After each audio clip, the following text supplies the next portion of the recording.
I'm John Knoll. I'll be your lead scout today for Joni and Johnny's wild birthday adventure. And this is Becker Hall. Here we're going to record some ambient sound, just some background noise that goes on around Becker Hall.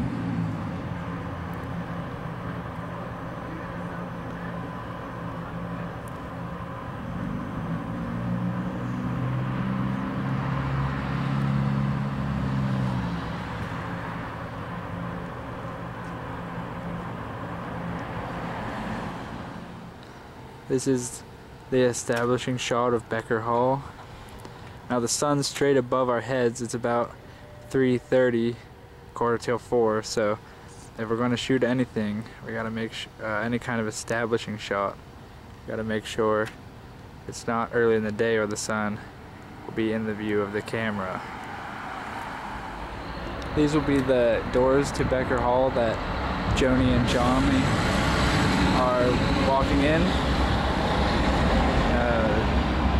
As you see, there's a sidewalk right here. It has plenty of cracks in it. So if we're going to have a dolly falling behind them, we're going to have to put a track on the sidewalk right here. There's plenty of room for the track. And down here, there's plenty of room for the technical equipment to set up for the cameras and all of that. Plus, there'll also be a room inside, which I will show later. But this is a perfect location for Joni and Johnny to walk in together right here through the doors into Becker Hall. These will be the doors that Joni and Johnny walk in to Becker Hall.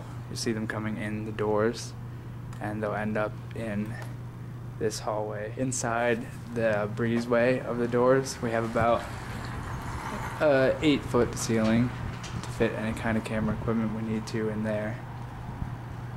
So yes, this is the location for their entrance into Becker Hall. Back in here, we can store the technical equipment for the cameras. Inside, there's plenty of room here. And also, there are some rooms over here where we could store the technical equipment for the cameras so that it would not get in the way of the shots. The ceilings in here are about 8 feet high, and the sound doesn't echo very much on this floor, so we should be good on sound. These will be the crossroads where Joni and Johnny meet up and then eventually part from each other. As you can see, one hall goes down to the right, one hall goes down to the left. I will have Johnny can go down to the left to his respective classroom, and Joni will go down to this right hallway to the door on the end where she will enter into the classroom. So this is the hallway Joni walks up, and she will eventually turn in to this classroom at the end of the hallway, where she'll be then greeted by the class, which we will see later. We can store the technical equipment for the cameras and all that good stuff down here in the stairwell. There's a little bit of echo here, so if we keep these doors shut, the sound shouldn't be much of a problem. Other than that, we also have around here that we can store the technical equipment because those won't be included in the shot.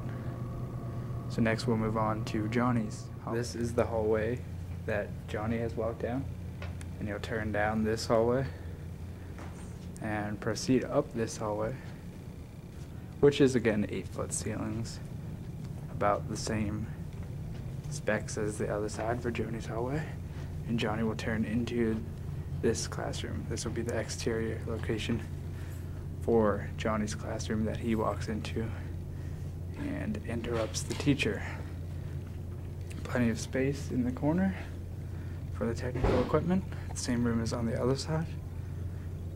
And we also can store some down the hallway at a location which I will show you next.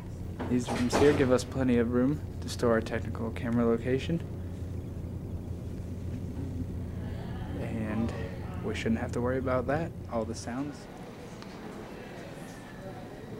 This is the room we're going to use for the interior shot of Johnny walking into the classroom, and he'll interrupt the teacher right here at the front. and you'll see all the students here in these desks. We have about a 10-foot high ceiling that we could fit our jib in if needed, or fit any type of camera in here. So this is where Johnny will walk in, and then we'll hear happy birthday from the class. This is the interior shot of the classroom in which Joni walks into. It is a similar classroom with about 10-foot high ceilings with these lights hanging down, and this will be able to confuse the viewer because of the similarities between these two classrooms. We should be able to do any kind of camera move we need to in here also because of the space available, and we'll get good lighting from the outside as well as we can bring in some lights.